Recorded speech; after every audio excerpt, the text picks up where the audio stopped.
Қайырлы күн достар, сіздермен Айғаным, каналыма қош келдіңіздер. Бүгін осындай өте танымал 12 қасық деп аталатын итальяндық пирог дайындаймыз. Бір жасағаннан өте керемет болып шығады, жұп-жұмсақ, өте әдемі болып шығады. Құрамы да қолжетімді. Видеоны соңына дейін қарап, каналға тіркеліп, лайк басып, комментарий қалдыруды ұмытпаңыздар.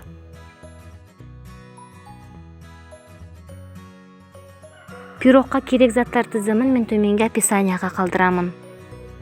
Ыдысқа 3 жұмыртқаны салып, үстіне үлкен қасықпен 12 қасық қант қосып, кішкене тұз қосып, миксермен ағарғанша жақсылап 2-3 минут араластырамыз. 1 қасық ванильді қант қостым, және де 12 қасық сүт қосып, миксермен тағы да араластырамыз.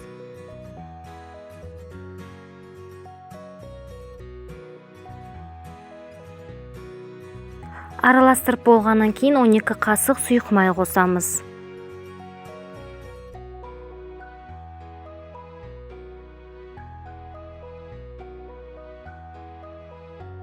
Енді 12 қасық ұн қосамыз. Ұнды електен міндетті түрде өткіземіз, және де 1 қасық қопсытқыш қосып жақсылап араластырамыз.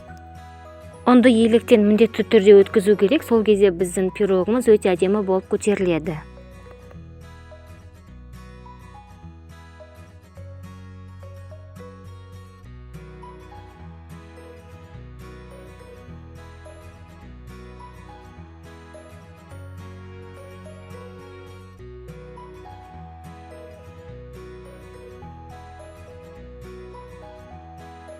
Міне біздің пирогымыздың қамыры дайын.